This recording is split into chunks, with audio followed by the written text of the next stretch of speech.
c'est vraiment idéal. Et ça va nous donner un super barrage. Alors attention, parce qu'il reste encore il y des en aura cadors peut-être derrière. 15 au bout. Et le premier qui arrive là pourrait lui aussi tirer son épingle du jeu.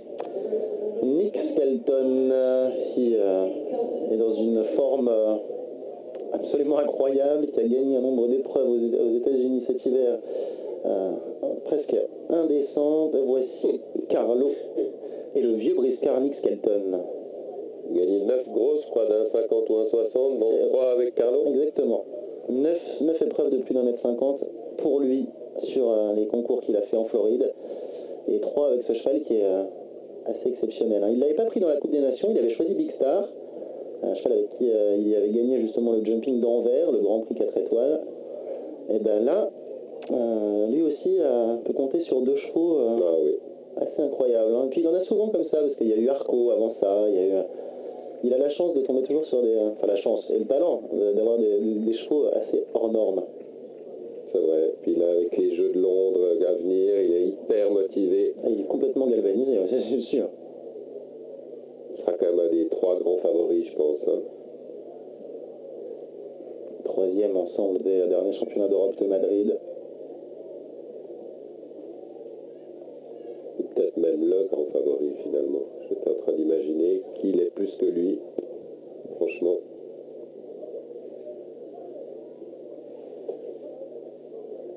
Bon, moi je le mettrais bien dans le trio peut-être, en tout cas, ça c'est sûr.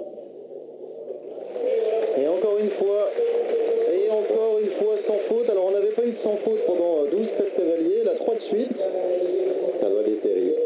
Et il en reste maintenant 3, 4, 5, 6, 7, 8 à s'élancer. Philippe Weissau, Caitlin Degler pour les États-Unis, Niall Talbot, on en parlait tout à l'heure pour l'Irlande, Guy Williams, le Britannique, Lizen Fredriksson, Kian O'Connor, Werner Muff, attention, peut-être un 3e Suisse au barrage avec Werner Muff, et Linda Head qui fermera la marche encore pour la Suède.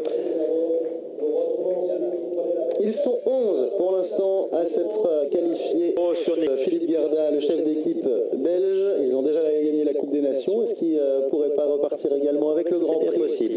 On va voir Nick Skelton au départ avec Carlo. Nick Skelton est très en forme. Il dispose aujourd'hui de 2 montures de grande qualité et ce cavalier est extraordinaire depuis toutes ces années où il est à ce niveau-là. Son équitation reste la même, elle était déjà moderne il y a 20 ans.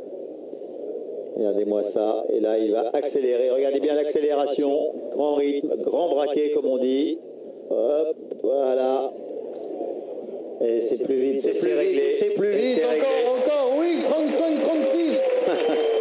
35, 36, une seconde de mieux encore que Philippe Lejeune et Vigo d'Arsouille. Décidément, Nick Skelton est déjà dans une forme olympique. Il est incroyable, Nick Skelton.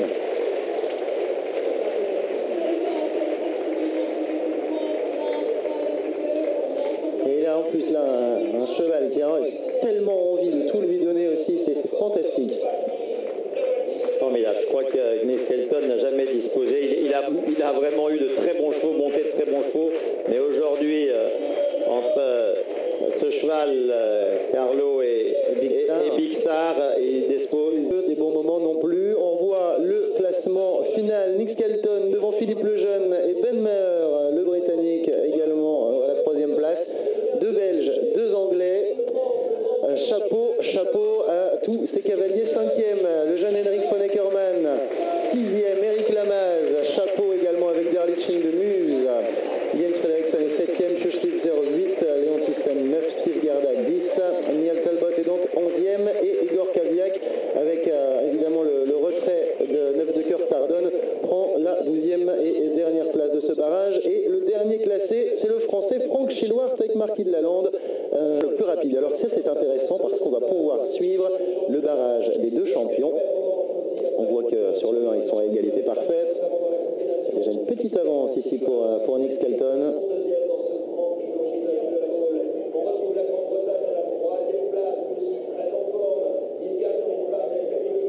Voilà, en fait il a une avance dès le début. Dès le début, hein, on voit bien. Dans la première ligne. Très clairement. clairement, très clairement. Là, c'est aussi un peu plus facile pour Carlo que pour le géant Vigo d'Arsouille. Et finalement, dans la dernière ligne, voilà, on voit bien qu'il y a quand même une bonne seconde d'écart et ça s'est joué dès le début de ce barrage.